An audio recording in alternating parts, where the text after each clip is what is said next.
per evangelica dicta deleantur nostra delicta.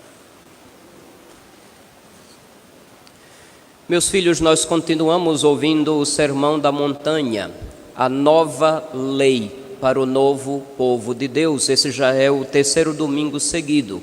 Há 15 dias atrás era a introdução com as bem-aventuranças, que é a grande base da nova lei. O que é a base da nova lei? É o viver de Cristo. Foi claro? A base da nova lei é o viver de nosso Senhor Jesus Cristo, em quem temos o exemplo, o modelo de quem devemos aprender, a quem devemos obedecer. São Mateus escreveu o seu evangelho em meio a uma igreja onde boa parte daqueles integrantes eram vindos do judaísmo. E eles tinham muito presente aquela profecia de Moisés: Deus vai mandar no meio de vocês um profeta como eu. É a ele que vocês devem escutar. Então, quando São Mateus escreve o Sermão da Montanha, apresenta Jesus como o profeta, como o novo Moisés, o novo legislador, aquele que tem a autoridade para dar a lei, o código da aliança ao povo, tal como Moisés fez no Monte Sinai. As bem-aventuranças lançam a base porque é o viver de Cristo e a partir delas vem o desdobramento. Uma vez lançadas as bases, tem que se erguer o edifício, sal da terra, luz do mundo, até entrar em casos específicos, como acontece na leitura do Evangelho de hoje. Eu sei que pode assustar quando nosso Senhor vai dizer assim: não vim abolir a lei, vossa justiça deve superar a dos fariseus e dos escribas. É um desafio grande, porque os fariseus e os escribas no tempo de Jesus eram aqueles que cumpriam rigidamente a lei, ao pé da letra. Mas vamos entender algumas grandes diferenças. Quando nosso Senhor diz: eu não vim abolir a lei, mas dar pleno cumprimento, não significa aplicar a lei com toda a rigidez da letra. Não é esse o significado. Vim dar pleno cumprimento significa eu vim cumpri-la da forma perfeita.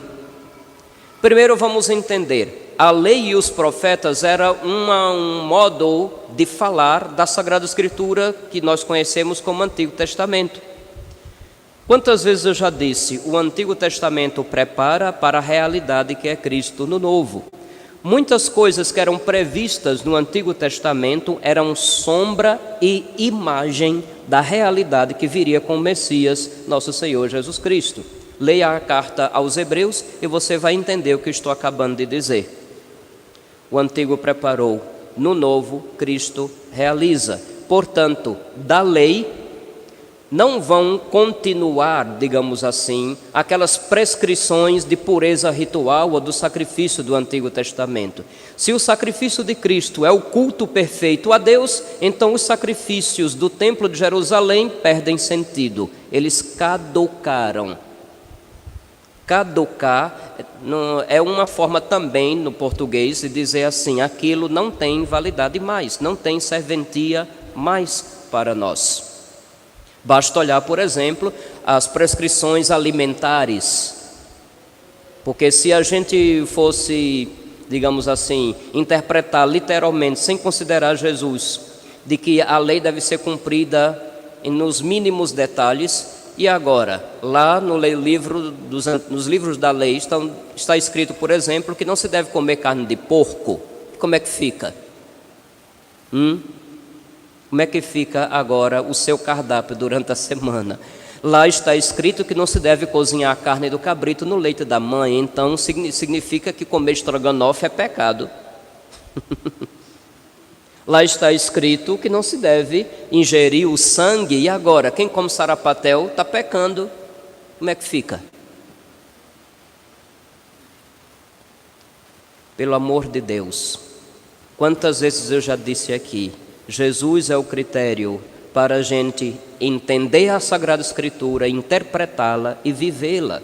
Se esquecemos disto, que não é um detalhe, é um critério básico para ler, interpretar e viver a Sagrada Escritura. Se esquecemos disso, caímos talvez na tentação de querer fundar nossa própria religião na garagem de casa, como muitos já fizeram por aí.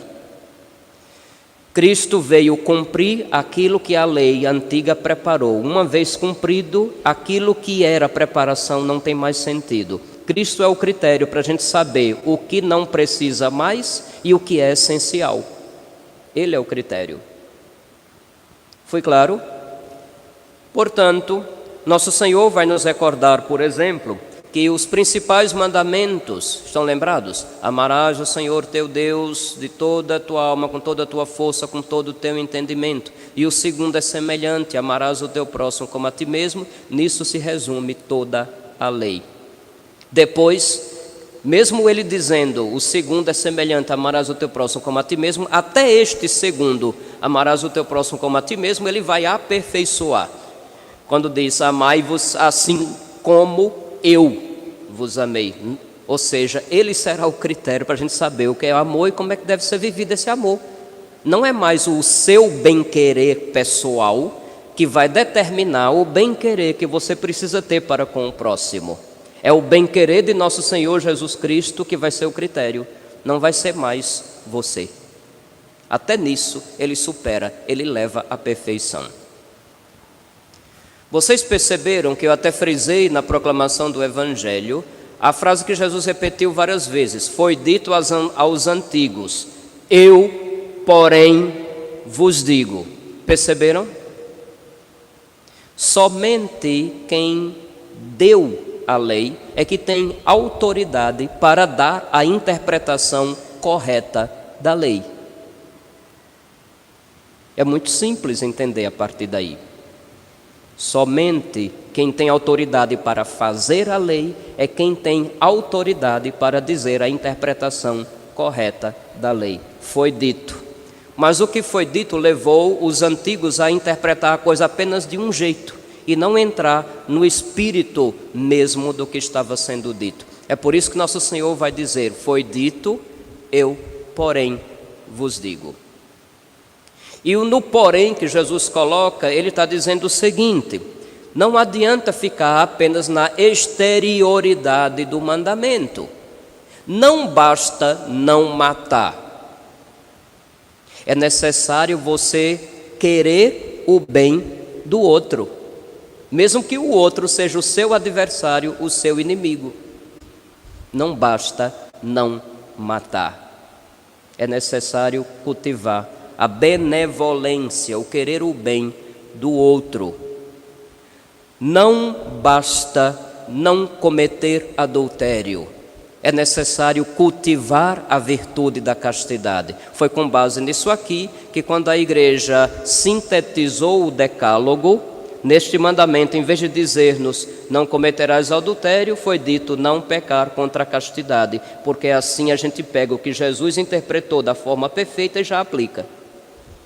É por esse motivo. Não basta simplesmente não se divorciar. É necessário fazer um esforço todo dia para eu me converter e ser, quem sabe, um estímulo de conversão para o outro com quem resolvi ter uma vida em comum. Claro que isso precisa ser de ambos. E isso precisa ser pensado antes de vir ao pé do altar e se casar. Ou, como se faz ultimamente, antes de ajuntar os troços. Porque muita gente primeiro junta os troços, experimenta por um tempo, se der certo. Não, aqui em Frei Paulo não tem isso não, né? Ah, tá. Lá no Caribe, na França talvez. Não basta simplesmente não jurar falso, é necessário que você seja honesto. É necessário que você seja uma pessoa de palavra, de tal modo que o que você diz, as pessoas vão confiar, porque você não mente. Toda vez que eu repasso esse texto, eu me lembro da história de São Luís, o rei de França. Já ouviram falar de São Luís? Eu não estou falando de São Luís Gonzaga, que tem a imagem aqui atrás, não. Eu estou falando de São Luís, rei da França, que foi numa das cruzadas à Terra Santa. Numa das batalhas ele foi aprisionado e foi levado na presença do sultão. Estando na presença, e o sultão sabendo que era o rei da França, Ele conversou de rei, de soberano para soberano e fez uma proposta: se você me deixar partir livre, eu vou enviar o meu resgate com tanto peso de ouro. E o rei aceitou. O sultão aceitou a proposta. Um dos ministros do sultão interviu: ele está mentindo. Aí o sultão só fez assim: psiu. Ele é cristão. Um cristão não mente.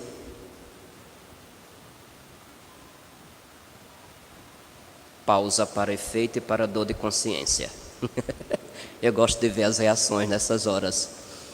Pena que quem nos acompanha na transmissão não está vendo o que eu estou vendo aqui agora. Eu tenho que me segurar às vezes para não rir. O sultão muçulmano mandou o seu ministro ficar calado e disse, apontando para São Luís: ele é um cristão. Um cristão não mente. Sabe por que isso? Não sabia ou não? Será que eu posso falar? Eu falei ontem, parece que ninguém fez o recorte. Porque é muito comum, quando a gente precisa dizer a verdade nua e crua, algumas pessoas frescas dizerem por aí que o padre de Frei Paulo está fazendo discurso de ódio. Tem algumas religiões por aí, neste mundo de meu Deus, que costumam recorrer a umas mentirinhas, desde que a mentirinha ajude a outras pessoas a aderirem àquela religião. Tem o preceito que um adepto de uma religião X possa mentir desde que ajude a causa da sua religião. Tem até um nome, eu não posso dizer o nome da religião, mas vou dar umas dicas. Tem um nomezinho em árabe para esse tipo de mentira do bem. Junte as peças. Era um sultão. O nome da mentirinha é dita em árabe. E assim por diante, vocês vão saber. Não posso dizer diretamente, senão vão querer me processar. Mas é verdade. Nosso Senhor, pelo contrário, diz que a gente não deve mentir em ocasião nenhuma. Você deve ser uma pessoa honesta. Pode ser que você não agrade as pessoas que estão ao lado pelo fato de você ser honesta, mas paciência. Sim deve ser sim, não deve ser não, e acabou a história. Isso não é rigidez, isso é honestidade. Mas no mundo falso de hoje em dia, a gente ser honesto incomoda. Eu ouvi uma certa vez alguém dizendo assim: fulano é tão certo, tão honesto que chega a ser chato. Parece que é mais legalzinho quem faz suas mentirinhas por aí, não é verdade? Infeliz. Aí quando eu digo essas expressões, olha, o padre tem ódio no coração. Mas como ficar sempre tranquilo quando a gente vê desonestidade, quando a gente vê mentira, quando a gente vê falsidade, quando vê um enganando o outro? E é triste quando pessoas usam de posturas falsas, querendo dar uma de piedosa. É triste quando vejo pessoas que deveriam ser testemunhas da verdade e recorrer à mentira, talvez para provocar emoção e, quem sabe, conseguir seus seguidores, seus admiradores. Seja o vosso sim, sim, e o vosso não, não, por mais que incomode. Geralmente, quando a gente é honesto, a gente incomoda o inimigo e quem está assim com ele. Não basta a exterioridade da lei cumprida, é necessário ir mais profundo. Nosso Senhor diz: procura reconciliar-te com teu adversário enquanto caminhas contigo para o tribunal. Mas espera aí, parece um pouco estranho, não é? Porque quando a gente vai para o tribunal para tratar de uma causa, de uma denúncia, a gente não vai lado a lado com o adversário. Cada um vem de um lado diferente. Por que nosso Senhor diz: procura reconciliar-te com teu adversário enquanto caminha contigo para o tribunal? Todos nós, meus filhos, passaremos pelo juízo particular, o juízo final.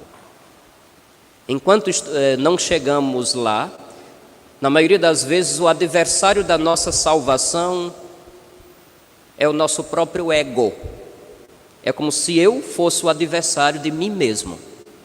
O meu ego, a minha mentalidade que quer levar vantagem, que quer estar bem o tempo inteiro, que quer sempre dar por descontado minhas falhas, enquanto exijo que os outros se tornem melhores e sejam bonzinhos comigo. O meu ego é o meu adversário, e este ego precisa sempre se converter. Procura reconciliar-te. Reconciliar-te não é simplesmente aceitar para doer menos. Não tem uma expressão que diz assim? Aceita que dói menos. Cuidado. Se isso pode servir para algumas questões, não são para todas as questões, especialmente aquelas questões que precisam de conversão, aquelas questões que precisam ser iluminadas por nosso Senhor, pela sua palavra e pela sua graça, aquelas questões que, se a gente não resolver, serão causa de nossa condenação. Não tem esse negócio de aceitar para doer menos. Reconcilia-te com teu adversário, ou seja, faça o possível para que aquilo que torna o teu ego, o teu próprio inimigo, seja resolvido antes de tua morte. Submeta ao poder e à graça de Deus. Submeta à verdade que é Jesus. Submeta ao critério que é Ele. E busque a graça da conversão enquanto é tempo. Procura reconciliar-te, procura fazer com que na hora de tua morte o teu ego não seja o teu inimigo, mas seja aquele que contribui contigo para chegar ao céu. Faça isso. É um esforço diário de conversão, meus filhos. Somos o povo da nova aliança. Somos o povo a quem foi dada a nova lei por Jesus, a palavra que se fez carne. E por falar em palavra, mais uma palavrinha sobre a palavra. Não basta simplesmente não jurar falso. A palavra tem um significado muito grande. No princípio era a palavra estava junto de Deus, a palavra era Deus, a palavra se fez carne e habitou entre nós. Então nós que cremos na palavra que é Deus, temos que pensar bem antes de pronunciar qualquer palavra. Isso é testemunho que não pode faltar para o mundo de hoje. Não, meus filhos, não se trata de rigidez. Não se trata de que a gente agora vá arrancar olho, mão e pé fora, porque senão aqui todo mundo seria aleijado, defeituoso.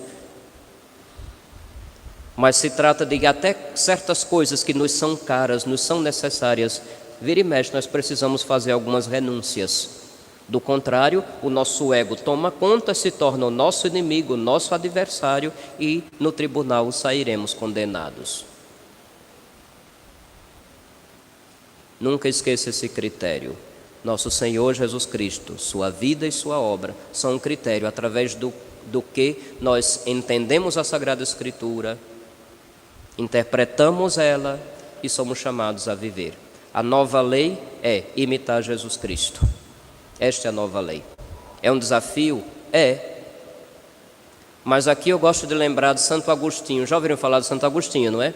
Famoso bispo de Hipona, filho de Santa Mônica.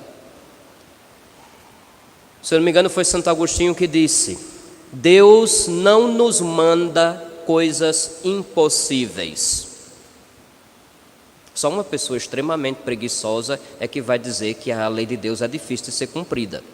E, para desculpar, vai dizer assim, né? É um monte de proibição. Tudo é proibido. Já teve gente safada que chegou a dizer na televisão e todo mundo dando risada e aplaudindo. Teve gente safada que chegou na TV para dizer assim: a vida seria muito bom se não existisse vida eterna nem mandamento, porque tudo que é bom se proíbe. Tome cuidado. Isso é uma falácia demoníaca para você ridicularizar a lei de Deus.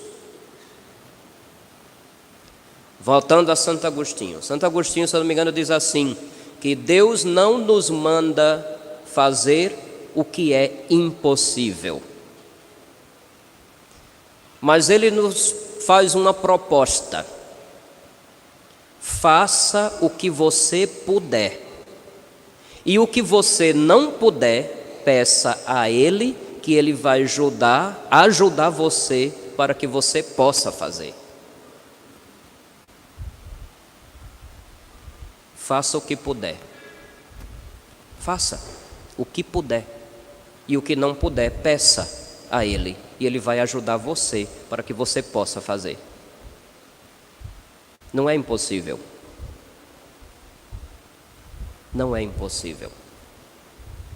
Teve um santo que entendeu isso e colocou isso muito em prática. São Filipe Neri, já ouviram falar dele?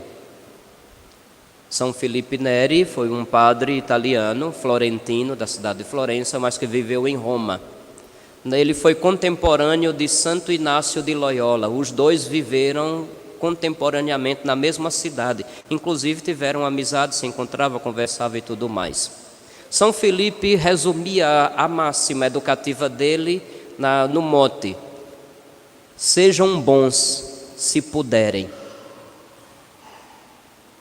Porque se a gente faz o que a gente pode e pede a Deus para dar conta do resto, Deus entra na parceria. Afinal, quem é meu paroquiano de longa data deve já ter escutado várias vezes dizendo: nós somos uma religião de aliança.